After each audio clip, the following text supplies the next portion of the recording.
Police वाले की graduate बेटी आज यूपी में मोस्ट वांटेड। घरेलू महिला से नेता बनी अतीक की पत्नी शाइस्ता परवीन है एक पुलिस वाले की बेटी। दोस्तों आपको बता दें, प्रयागराज के कोलविन हॉस्पिटल में माफिया से राजनेता बने अतीक अहमद और उसके छोटे भाई अशरफ अहमद की हत्या कर दी गई थी। इससे पहले अतीक के बेटे असद अहमद और उसके खास गुर्गे गुलाम का एनकाउंटर कर दिया गया था। अब इस पूरे मामले में दो और नए नाम हैं जिनको पुलिस जगह जगह तलाश कर रही है। पहला नाम है अतीक के राइट हैंड कहे जाने वाले गुड्डू मुस्लिम का, वहीं दूसरा नाम है अतीक की पत्नी शाइस्ता परवीन का। आरोप है कि शाइस्ता भी उमेश पाल की हत्या की प्लानिंग में शामिल थी। अब शाइस्ता के पति, बेटा और देवर की मौत हो चुकी है, लेकिन वो फरार है। शाइस्ता पर अब 50,000 रुपये का इनाम है। पूरी यूपी पुलिस और एसटीएफ लगातार शाइस्ता के पीछे लगी है। पुलिस के सामने इस वक्त सबसे बड़ी चुनौती यही है कि वो शाइस्ता परवीन को खोज निकाले। आखिर इतने शातिर कैसे बनी शाइस्ता परवीन?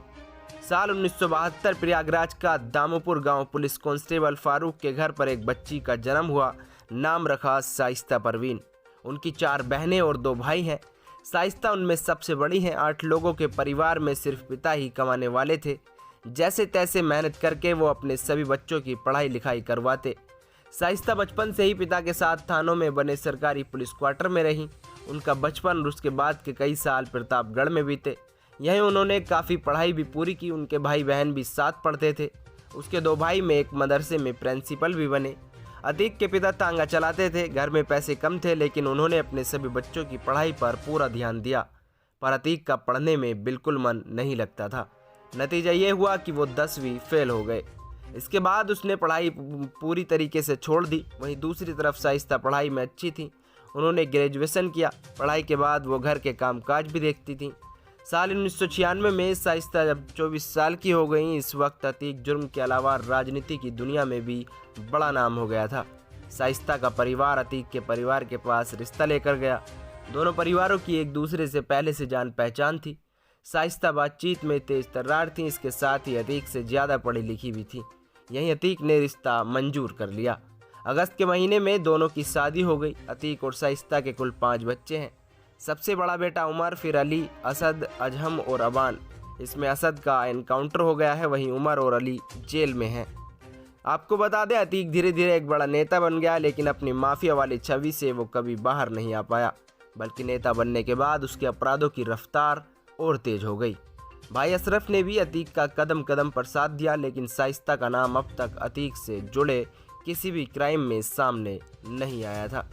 अतीक का क्राइम ग्राफ लगातार बढ़ता जा रहा था।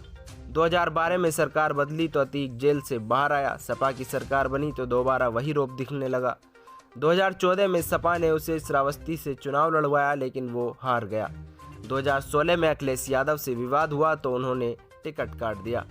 आपको बता दें, 2018 में अतीक ने जेल से ही फूलपुर लोकसभा का उपचुनाव लड़ने का फैसला किया।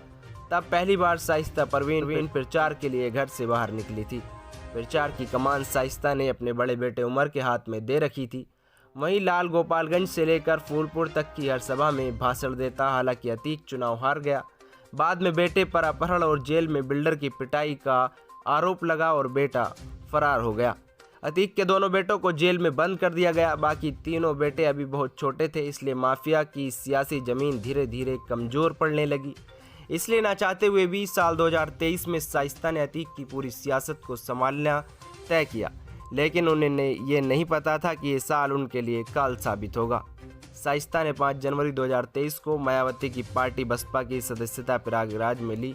इसके बाद वो बसपा के टिकट से मेयर के उम्मीदवारों की तैयारी करने लगी। शाइस्ता को पूरी उम्मीद थी कि बसपा के टिकट पर वो प्रयागराज की मेयर बन जाएंगी। उन्होंने चुनाव प्रचार भी शुरू कर दिया था। शाइस्ता अब घरेलू महिला से कुशल नेता बनने की ओर चल पड़ी। बसपा की सदस्यता लेने के बाद शाइस्ता परवीन ने भाषण भी दिया, जिसमें वो कुशल नेता की तरह जनता को संबोधित कर रही थी। वहीं आपको बता दें, मायावती के साथ उन्होंने कहा कि उनके साथ न्याय होगा। उमेश पाल की हत्या में अतीक अहमद के बेटे के साथ शाइस्ता के शामिल होने की भी बात कही गई। वहीं अतीक और उसके बीच उमेश पाल को मारने की बात हुई। बातचीत के बाद अतीक ने शाइस्ता से जेल में ही एक फ़ोन पहुंचाने को कहा। जेल में फ़ोन पहुंचाने के लिए अतीक ने एक पुलिसकर्मी का नाम भी बताया, जिसके जरिए कुछ दिनों बाद ही शाइस्ता ने अतीक को फ़ोन पहुंचाया था। अब उसी फ़ोन के जरिए अतीक शाइस्ता को मर्डर की प्लानिंग करने में मदद करने लगा। एक तरफ शाइस्ता बाहर बैठकर पूरी प्लानिंग कर रही थी, दूसरी तरफ जेल के अंदर से अतीक शूटर्स को जुटाने में लगा था। कुछ ही दिनों में हत्याकांड की पूरी प्लानिंग हो गई। मीडिया रिपोर्ट्स में यह भी बताया गया कि उमेश पाल हत्याकांड में जो शूटर्स सीसीटीवी फुटेज में दिखाई दिए, उन्होंने कुछ दिन पहले शाइस्ता से मुलाकात की थी। सब कुछ फाइनल हुआ तब अतीक ने शाइस्ता से फ़ोन पर बात की, पूरे मामले में असद की भूमिका भी समझाई। इस पर शाइस्ता ने अतीक का विरोध किया। उनका कहना था कि इस पूरी घटना में असद को शामिल नहीं कराना चाहिए, लेकिन उसी समय अतीक ने कहा था कि असद शेर का बेटा है। इसके बाद असद ने ही इस पूरे हत्याकांड को अंजाम दिया था। दैनिक भास्कर की रिपोर्ट।